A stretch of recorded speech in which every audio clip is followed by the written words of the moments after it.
Hello students, बाल मंदिर बाड़मेर के इस यूट्यूब चैनल पर आप सबका हार्दिक स्वागत है। आज इस वीडियो में हम ईआर मॉडल के बारे में डिस्कस करेंगे। क्या होता है ईआर मॉडल?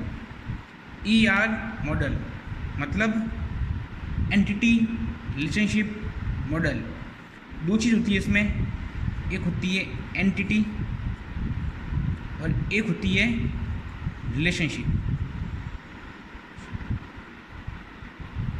इन दोनों का जो मॉडल होता है उसको हम बोलते हैं ईआर मॉडल। यहाँ पर एंटिटी का मतलब है रियल वर्ल्ड की कोई भी चीज़, कोई भी थिंग, जैसे कि एक एम्प्लॉई, एक स्टूडेंट, एक सोल्जर, एक मिलिट्री, ये सब क्या है? एंटिटी हैं। उन एंटिटी और उनके मध्य में रिलेशनशिप क्या है? जैसे कि एक स्टूडेंट और एक स्कूल। स्टूडेंट का स्कूल से क्या रिलेशन है, क्या संबंध है? एक टीचर का एक स्टूडेंट से क्या संबंध है? उसी प्रकार एक सोल्जर का अपने देश से क्या संबंध है, एक सोल्जर का अपनी मिलिट्री के साथ क्या संबंध है। तो उन एंटिटीज़ और रिलेशनशिप के का जो मॉडल होता है उसको हम बोलते हैं ईआर मॉडल। जब भी हम डेटाबेस डिज़ाइन करते हैं तो डेटाबेस डिज़ाइन करने के दौरान हमें उसमें उस डेटाबेस के अंदर, मतलब जिस भी ऑर्गेनाइजेशन का हम डेटाबेस क्रिएट कर रहे हैं, जिस भी ऑर्गेनाइजेशन का हम डेटाबेस बना रहे हैं डेटा, तो उसमें कितनी एंटिटीज़ होती हैं, उन एंटिटीज़ को पहचानना और उन एंटिटीज़ के मध्य में रिलेशन स्थापित करना, ये होता है ईआर मॉडल का काम।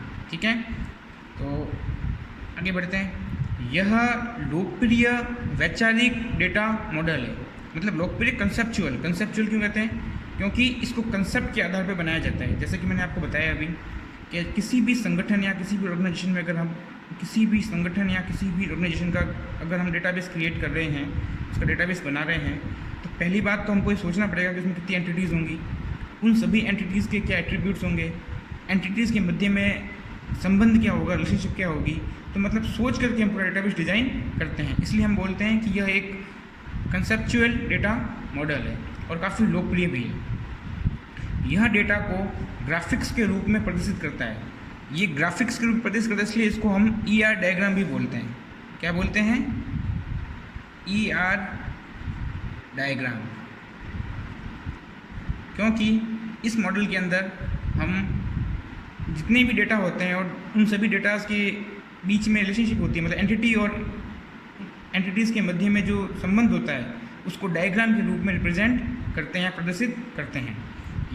यह डेटा को ग्राफिक्स के रूप में प्रदर्शित करता है तथा डेटा के बीच संबंध को बताता है। यह रियल वर्ल्ड की अवधारणा पर आधारित मॉडल है।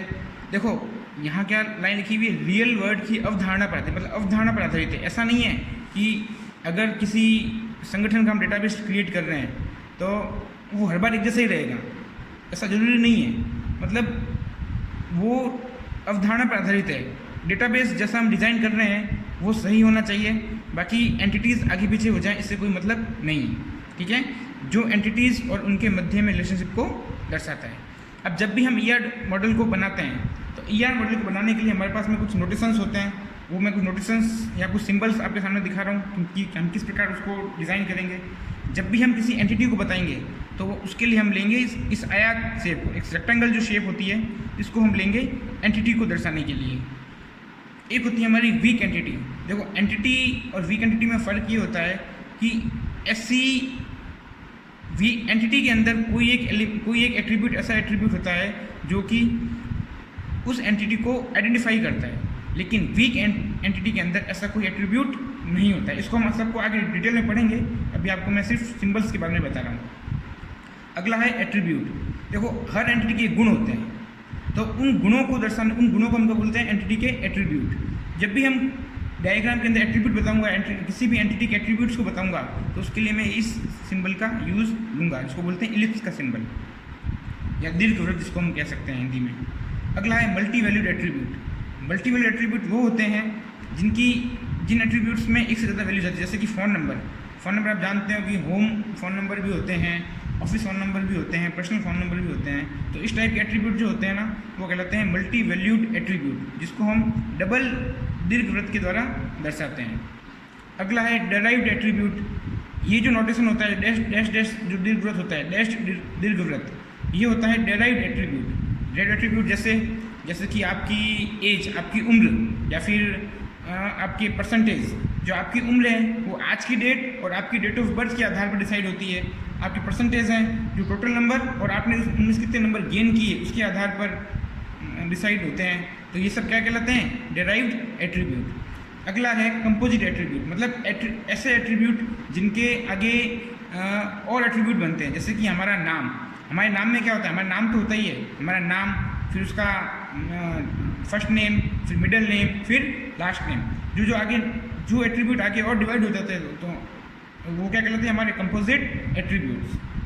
अगला है प्राइमरी की एट्रीब्यूट। देखो, जब भी किसी एंटिटी के अंदर कोई एक ऐसा की एट्रीब्यूट होगा जिसके द्वारा हम उस एंटिटी को आइडेंटिफाई करते हैं, ठीक है, उसकी एट्रीब्यूट को दर्शाने के लिए हम इस दीर्घवृत्त के अंदर उस एट्रीब्यूट के नीचे एक लाइन खींच देते हैं, जिससे पता चलता है कि वो हमारा एक प्राइम एट्रीब्यूट है, जो वो हमारी एंटिटी की एक क्या कहते हैं? प्राइमरी की है। अब आते हैं रिलेशनशिप के ऊपर। अब देखो, एक होता है ये सिंगल डायमेंड्स, जिसके द्वारा हम एंटिटीज़ के मध्य में रिलेशनशिप को दर्शाते हैं। एक होता है हमारा डबल डायमंड। देखो, जब भी हम एंटिटी का वीक एंटिटी के साथ में रिलेशनशिप दर्शाते हैं तब हम इस डबल डायमंड का यूज़ लेते हैं। तो ये सारे सिंबल्स हैं जिनको हम ईआर डायग्राम में, जब भी हम ईआर डायग्राम डिज़ाइन करते हैं या बनाते हैं उस समय इनका यूज़ करते हैं। चलिए अब आगे देखते हैं धीरे धीरे क्या होती हैं सब चीज़ें। फर्स्ट है एंटिटी। एंटिटी क्या होती है? देखना, देखिए एंटिटी क्या होगी। एंटिटी मतलब कोई भी रियल वर्ड मतलब असली दुनिया की वस्तु या ऑब्जेक्ट, मतलब कोई भी वस्तु या ऑब्जेक्ट जिनके एट्रीब्यूट्स होते हैं, जिनकी सहायता से उस एंटिटी का वर्णन किया जाता है, ठीक है। मतलब कोई भी रियल वर्ल्ड की वस्तु या ऑब्जेक्ट जिसके एट्रीब्यूट होते हैं और उन एट्रीब्यूट की सहायता से उस एंटिटी का वर्णन करते हैं। फॉर एग्जांपल, जैसे स्टूडेंट मेरी एक एंटिटी है। अब इसके क्या होंगे? एट्रीब्यूट कैसे होंगे? जैसे स्टूडेंट के रोल नंबर, स्टूडेंट का नाम, स्टूडेंट की क्लास, स्टूडेंट की एज, स्टूडेंट का एड्रेस, तो ये सब क्या हो गए? इसके एट्रीब्यूट्स।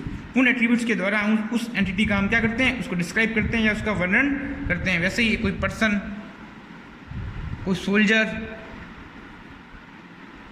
कोई स्कूल, ये सब क्या हो गई? हमारी एंटिटीज़, जिनके क्या होंगे? एट्रीब्यूट्स। और इन एट्रीब्यूट्स के द्वारा हम किसी एंटिटी का क्या करेंगे? वर्णन। एक होता है हमारा एंटिटी सेट। एंटिटी सेट मतलब क्या होता है कि ऐसी, मतलब एंटिटी सेट में क्या हो जाएगा? जो सेम एट्रीब्यूट्स और सेम ऑब्जेक्ट को शेयर करते हैं, ठीक है। मतलब क्या मतलब है इसका? जो सेम एट्रीब्यूट्स और सेम ऑब्जेक्ट को शेयर करते हैं, इसका मतलब है। जैसे कि मैं बात करूं एंटिटी की। अब एंटिटी के अंदर स्टूडेंट मेरी एक एंटिटी है। अब स्टूडेंट में एक स्टूडेंट एक एंटिटी, दूसरा स्टूडेंट दूसरी एंटिटी, तीसरा स्टूडेंट तीसरी एंटिटी, चौथा स्टूडेंट चौथी एंटिटी। मतलब इस प्रकार जितने भी स्टूडेंट होंगे सब इंडिविजुअल स्टूडेंट एक एंटिटी होगा। अब इन सभी स्टूडेंट को अगर आप देखो तो ये सेम एट्रीब्यूट इन सबका सेम ऑब्जेक्ट स्टूडेंट नाम का, मतलब ये सेम एट्रीब्यूट और सेम ऑब्जेक्ट को शेयर कर रहे हैं। तो ये जो पूरी एक जो मैं टेबल बनाई है, इसमें इतनी सारी एंटिटीज़ हैं, ये सब क्या कहलाएंगी? हमारा एंटिटी सेट। इसके अंदर टोटल 5 एंटिटीज़ की रिकॉर्ड है। तो ये 5 एंटिटी का क्या हो गया? सेट, जिसको बोलते हैं हम एंटिटी सेट, ठीक है। अब हम बात करते हैं टाइप्स ऑफ एंटिटी। एंटिटी 2 प्रकार की होती है। एक होती है हमारी स्ट्रॉन्ग एंटिटी,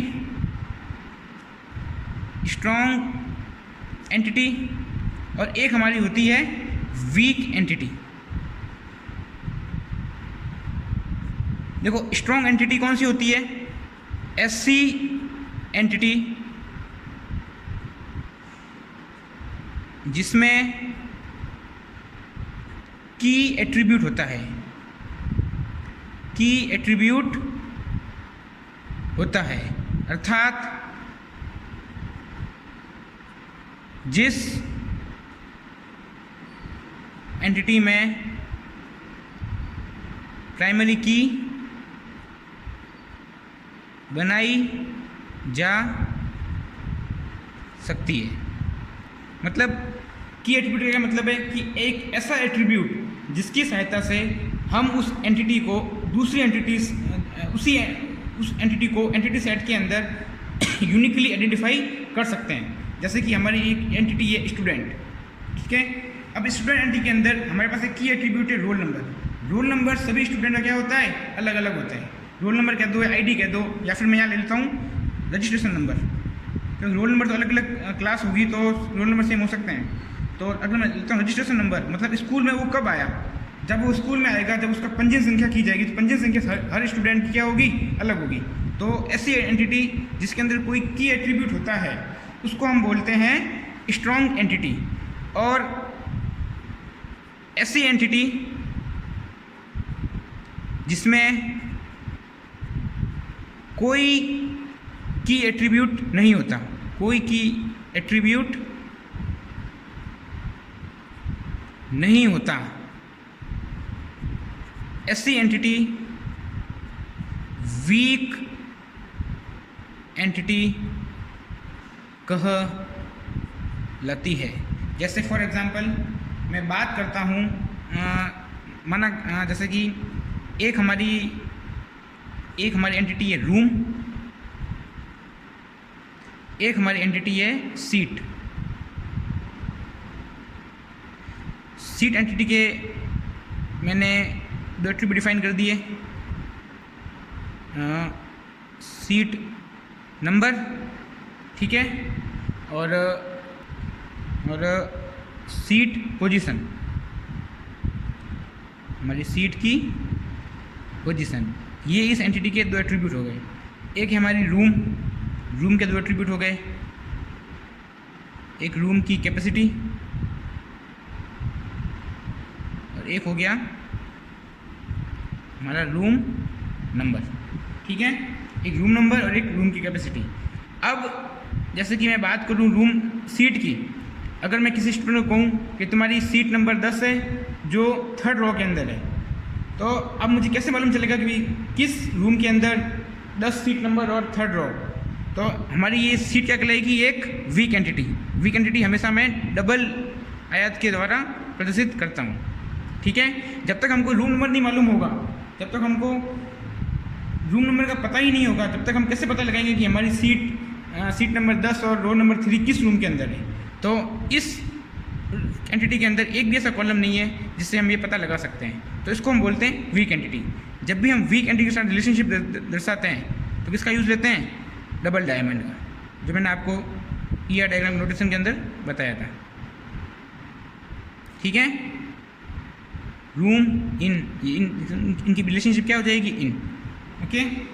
चलो एक बार देख लेते हैं रिलेशनशिप क्या होती है। देखो रिलेशनशिप क्या होती है, जब भी हम कोई डेटाबेस डिज़ाइन करते हैं तो उसमें एंटिटीज़ के मध्य में संबंध, एंटिटीज़ के मध्य में रिलेशन या संबंध हिंदी में कहूँ तो संबंध, एंटिटीज़ के मध्य में रिलेशन या संबंध क्या कहलाएगी? हमारी रिलेशनशिप।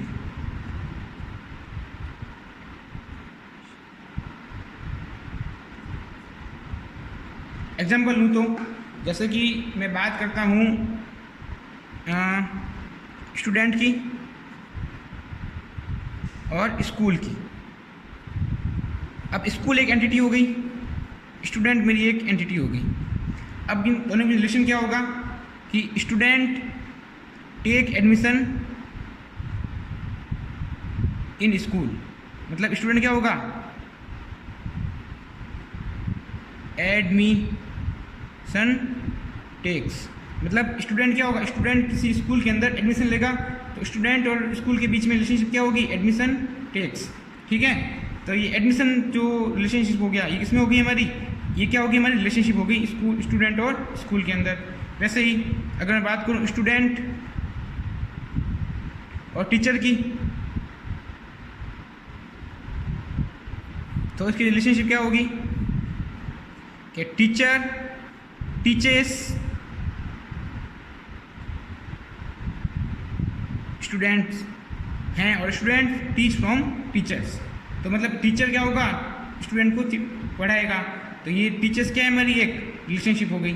मतलब कि एंटिटीज़ के बीच में जो रिलेशनशिप दर्शाता है, जो जो एंटिटीज़ के मध्य में जो संबंध होता है उसको हम बोलते हैं रिलेशनशिप। वैसे ही हो जाएगा जैसे कि कोई सोल्जर है वो मिलिट्री के अंदर जाता है तो सोल्जर एनरोल्स मिलिट्री, तो एनरोल्स जो हो जाएगा वो, जैसे कि मैं बात करता हूँ सोल्जर की,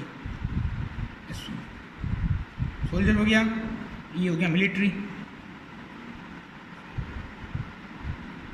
ठीक है, तो सोल्जर एनरोल्स इन मिलिट्री,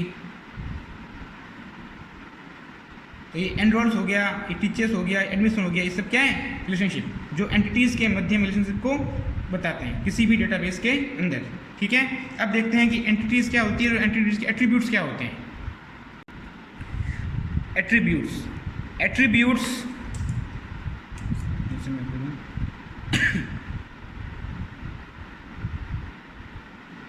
एट्रीब्यूट्स किसी एंटिटी के गुणों को बोलते हैं,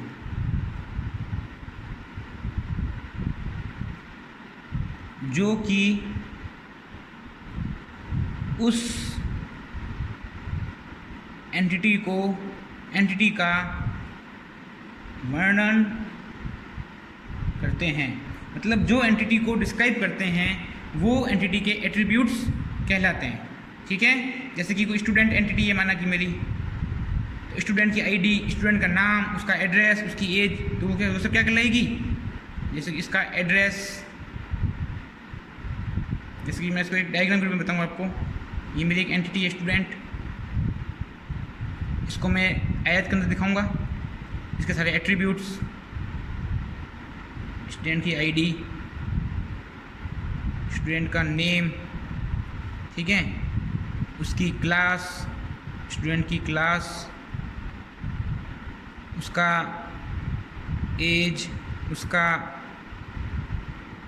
एड्रेस, ये सब क्या होंगे, ये सब क्या कहलाएंगे स्टूडेंट नाम की एंटिटी के एट्रीब्यूट्स। ओके, एक होता है की एट्रीब्यूट। अब देखो की एट्रीब्यूट का मतलब क्या होता है कि जैसे कि मैंने आपको इससे पहले ही बताया था, की एट्रीब्यूट मतलब एक ऐसा एट्रीब्यूट जिसके द्वारा हम उस एंटिटी को एंटिटी सेट के अंदर से यूनिकली आइडेंटिफाई करते हैं। जैसे कि एस आईडी स्टूडेंट की हमेशा क्या होगी, सबकी अलग अलग होगी, तो आईडी के द्वारा हम उस पर्टिकुलर स्टूडेंट को पहचान सकते हैं, तो वो क्या कहलाएंगे हमारे की एट्रीब्यूट। ठीक है, जो एंटिटी सेट में से एंटिटी को पहचानता है या आइडेंटिफाई करता है, उसे की एट्रीब्यूट बोलते हैं।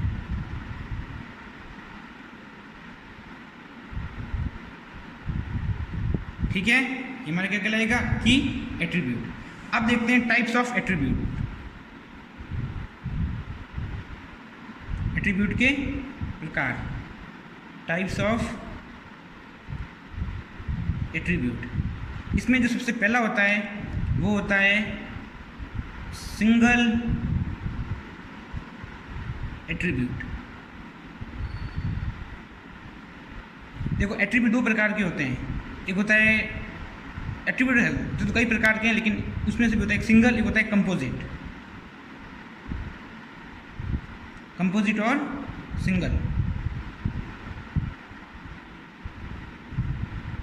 सिंगल क्या होगा, कंपोजिट क्या होगा, जैसे मतलब एक ऐसा एट्रीब्यूट जिसके और भाग नहीं हो सकते वो कहलाएगा हमारा सिंगल एट्रीब्यूट। जैसे कि रोल नंबर कैसा है हमारा, एक सिंगल एट्रीब्यूट है, रोल नंबर के और भाग तो नहीं सकते, रोल नंबर ही होगा। तो ये हमारा होगा एक सिंगल एट्रीब्यूट। एक होता है हमारा कंपोजिट एट्रीब्यूट, मतलब जिसको और बाकी जैसे कि हमारा नाम, एक एंटिटी हमारे स्टूडेंट, इसका एक एट्रीब्यूट है नाम। अब एट्रीब्यूट की इस नाम के भी सब एट्रीब्यूट होंगे वापस, जैसे कि हो गया फर्स्ट नेम, मिडल नेम और लास्ट नेम। तो स्टूडेंट का एक एट्रीब्यूट हो गया नेम, नेम के वापस सब एट्रीब्यूट हो गए, तो ऐसे एट्रीब्यूट कहलाते हैं हमारे कंपोजिट एट्रीब्यूट। क्या कहलाएंगे? Composite attribute. और जैसे कि रोल नंबर मैंने आपको बताया, जिसको आगे फर्दर और इसके सब एट्रीब्यूट नहीं बन सकते, तो उसको हम कहते हैं सिंगल एट्रीब्यूट। ठीक है। इसके बाद में एक आता है हमारा मल्टी वैल्यूड एट्रीब्यूट। ये सब एट्रीब्यूट्स के टाइप्स हैं। मल्टी वैल्यूड एट्रीब्यूट, जैसा कि नाम से स्पष्ट है, जिन एट्रीब्यूट्स की वैल्यू मल्टीपल होती है। ठीक है। मल्टी वैल्यूड, जिनकी वैल्यू एक से ज़्यादा बार होती है, तो वो क्या कहते हैं? Multi valued attribute. जैसे हमारा है फ़ोन नंबर, जैसे स्टूडेंट एंटिटी है, इसके फ़ोन नंबर। मल्टीपल एट्रीब्यूट को हमेशा हम डबल इलिप्स से दिखाते हैं। अब फ़ोन नंबर जैसे कि होता है, इस टेबल में ले रखा है कि फ़ोन नंबर होम के फ़ोन नंबर, ऑफिस के फ़ोन नंबर, हमारे पर्सनल फ़ोन नंबर। तो ऐसी एट्रीब्यूट्स जिनकी मल्टीपल वैल्यूज़ होती हैं, वो कहलाते हैं हमारे मल्टी वैल्यूड एट्रीब्यूट। एक आते हैं हमारे डेराइव्ड एट्रीब्यूट। डेराइव्ड एट्रीब्यूट्स मतलब ऐसे एट्रीब्यूट्स जिनकी वैल्यू को हम कैलकुलेट करते हैं, मतलब जिनकी वैल्यू किसी और एट्रीब्यूट्स के ऊपर डिपेंड होती है। जैसे कि हमारी एज जो होती है वो हमारी डेट ऑफ बर्थ और आज की डेट पर डिपेंड करती है। जैसे कि हमारी डेट ऑफ बर्थ सन 2000 है और आज सन 2020 है, तो 2000 से 2020 मतलब हम कितने साल के हो गए? 20 साल के हो गए। तो जो हमारी एज है इस पर डिपेंड की आज की डेट के ऊपर और डेट ऑफ बर्थ के ऊपर। तो ऐसे एट्रीब्यूट हमारे कहलाते हैं डेराइव्ड एट्रीब्यूट। डेराइव्ड एट्रीब्यूट को हम सिंगल इलिप्स के डैश्ड इलिप्स के अंदर दर्शाते हैं। तो ये हमारे क्या कहलाएगा? Derived attribute. इसके बाद में आते हैं हमारे पास वापस प्राइमरी की एट्रीब्यूट। प्राइमरी की या फिर हम कह सकते हैं की एट्रीब्यूट, वो तो आपको ऊपर बता ही दिया। मतलब इसको क्या बार से बता देता हूँ। प्राइमरी की एट्रीब्यूट मतलब कि एंटिटी के अंदर, जैसे स्टूडेंट एंटिटी ये है हमारी, इसके अंदर ऐसा एट्रीब्यूट जो हमारी एट्रीब्यूट्स को यूनिक आइडेंटिफाई करता है। जैसे कि हमारे इसमें मैंने लिया है रोल नंबर, तो ये हमारा क्या हो गया? प्राइमरी, जिसको हम आगे नीचे स्लैश दे करके एक लाइन खींच करके दिखाते हैं कि ये हमारा क्या है? Prime attribute. ठीक है। तो ये सारे हो गए हमारे एट्रीब्यूट्स के भाग। आशा करता हूँ कि आपको ये सब समझ में आया होगा। तो फिर हम चलो अब वापस एक ER मॉडल को अच्छे से समझने के लिए हम एक स्कूल डेटाबेस के ER डायग्राम का को अच्छे से समझ लेते हैं, जो मैंने आपकी बुक से उठाया है, क्योंकि अगर आप जब पढ़ो तो आपको उस बुक वाला ER डायग्राम अच्छे समझ में आ जाए। चलो आगे ER डायग्राम को देखते हैं। हमारा स्कूल डेटाबेस का एक ER डायग्राम है, जो आपकी बुक से ही मैंने लिया है आपको समझाने के लिए। देखिए क्या हो रहा है इसके अंदर। इसमें टोटल 4 एंटिटी हैं। एक हमारी है स्टूडेंट, एक है हमारी टीचर, एक है हमारी क्लास, एक है हमारी स्टूडेंट। ठीक है। ये 4 एंटिटी है। इस सब्जेक्ट के 2 एट्रीब्यूट, सब्जेक्ट नेम और subject ID.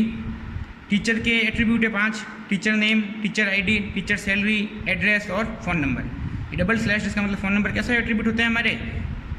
Multi valued attribute. ठीक है। ये है क्लास, इसमें class name, class room number, class की स्ट्रेंथ, ये 3 एट्रीब्यूट हो गए।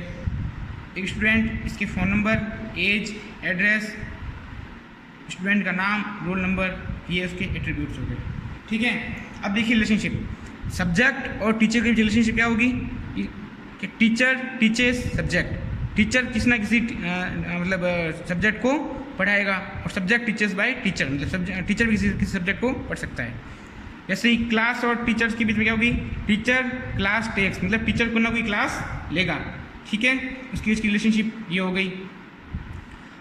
सब्जेक्ट और स्टूडेंट के बीच में क्या होगी? स्टूडेंट रीड्स सब्जेक्ट, स्टूडेंट किसी सब्जेक्ट को पढ़ेगा।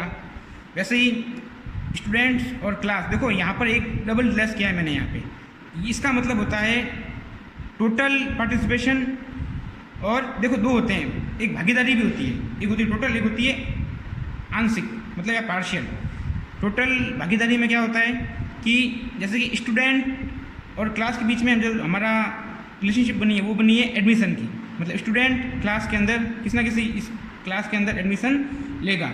तो अब यहाँ देखिए आप, स्टूडेंट अगर किसी स्कूल में आया है एडमिशन लेने के लिए तो वो जरूर किसी ना किसी क्लास के अंदर एडमिशन लेगा। तो स्टूडेंट क्लास के प्रति कैसा है, टोटल पार्टिसिपेशन। लेकिन क्लास ऐसा जरूरी नहीं है कि हर क्लास के अंदर एडमिशन आए, मतलब कि माना कि किसी स्कूल की हालत बहुत ख़राब है, उसमें कोई ऐसी क्लास ऐसी रह गई जिसमें कोई एक भी बच्चा एडमिशन लेने नहीं आया, तो क्लास के प्रति स्टूडेंट की भागीदारी कैसी है, आंशिक। ठीक है, तो इसलिए मैंने यहाँ पर डबल स्लैश किया, यहाँ पर सिंगल स्लैश है। अब यहाँ पर एडमिशन जो रिलेशनशिप है इसके भी एट्रीब्यूट्स हैं, जैसे कि एडमिशन डेट, कि मेरे किस डेट पर एडमिशन हुआ, तो ये जो एट्रीब्यूट्स है ये किसका है, एडमिशन डेट का। वैसे यहाँ पर सब्जेक्ट और क्लास के बीच में रिलेशनशिप है, क्लास टाइम टेबल, कि भी कौन से रूम नंबर में क्लास लगेगी, दिन कौन सा होगा। कई बार होता है ना, जैसे कि हमारी लैब होती है तो 2 दिन फिजिक्स की लैब, 2 दिन केमिस्ट्री की लैब, या इस प्रकार से हम उसको टाइम टेबल सेट करते हैं, तो वो उसका पीरियड नंबर क्या होगा। तो ये क्लास और सब्जेक्ट के बीच में। ठीक है, तो आई होप स्टूडेंट्स आपको ये वीडियो समझ में आया होगा। आप अपने स्कूल के चैनल को सब्सक्राइब करें और बेल आइकन पर क्लिक कर दें, जिससे आपको आने वाली वीडियोज़ की नोटिफिकेशन हमेशा मिलती रहे। धन्यवाद।